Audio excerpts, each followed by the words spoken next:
அன்பு நண்பர்களே, இன்னைக்கு அன்னை சமையலில் பார்க்க போகிறது பூரி சப்பாத்திக்கு சூப்பரான சைட் டிஷ் உருளைக்கிழங்கு கிரேவி. ரொம்ப ஈஸியாக செஞ்சிடலாங்க. வாங்க எப்படி செய்கிறதுன்னு பார்க்கலாம். முதல்ல 4 உருளைக்கிழங்கு வேக வச்சுக்கலாம். இப்போ மூடி போட்டு குக்கர்லேருந்து 5 விசில் வந்தோன்னே இறக்கி வச்சிடலாம். கடாயில் தேவையான அளவு எண்ணெய், 1 பிரியாணி இலை, 2 பட்டை, 1 கிராம்பு, 1 ஏலக்காய், 1/2 டீஸ்பூன் சீரகம்.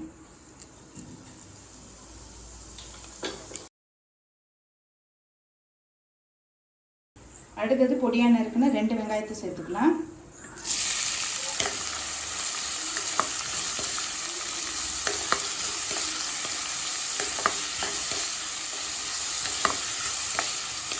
வெங்காயம் நல்லா கலர் மாறுற வரைக்கும் வதக்கிக்கலாம்.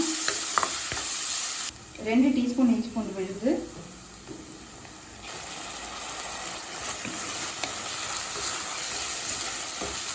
பார்த்தீங்கன்னா பூரி சப்பாத்திக்கு மட்டும் இல்லைங்க, கீ ரைஸ் தேங்காய் பால் சாப்பிட்டு ரொம்ப நல்லாயிருக்கும்.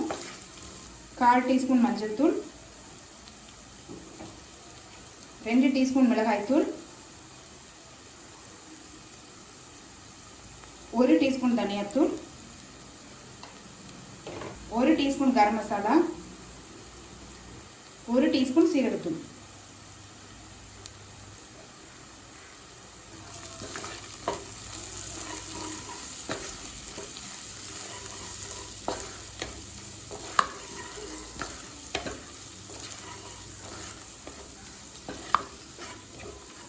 நல்லா 1 நிமிஷம் வரைக்கும் வதக்கிக்கலாங்க.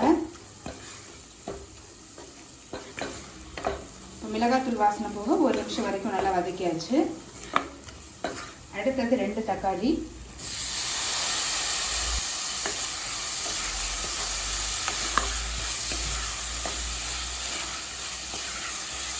இந்த கிரேவிக்கு தக்காளி கொஞ்சம் அதிகமாக போட்டுக்கோங்க.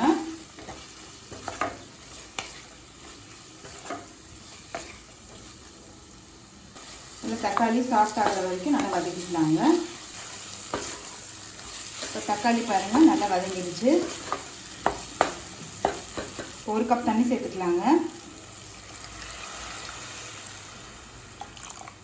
இப்போ மூடி போட்டு ஒரு 5 நிமிஷம் ஸ்லோலே வச்சிடலாம். இப்போ வேக வச்ச உருளைக்கிழங்கு இதில் சேர்த்துக்கலாங்க. உருளைக்கிழங்கு ஓரளவு குழைவாகவே வேக வைங்க.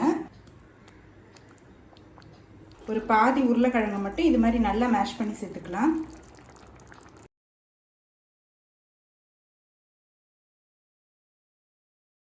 நல்ல திக்னஸ் கொடுக்குங்க. இது மாதிரி உருளைக்கிழங்கு நல்லா மசிச்சு சேர்த்தா. தேவையான அளவு உப்பு. எல்லாத்தையும் நல்லா மிக்ஸ் பண்ணிக்கலாங்க.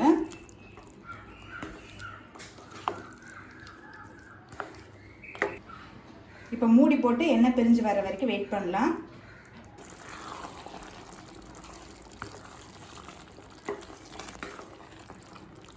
இப்போ உருளைக்கிழங்கு கிரேவி நல்லா திக்காயிடுச்சுங்க. கொஞ்சம் கொத்தமல்லி,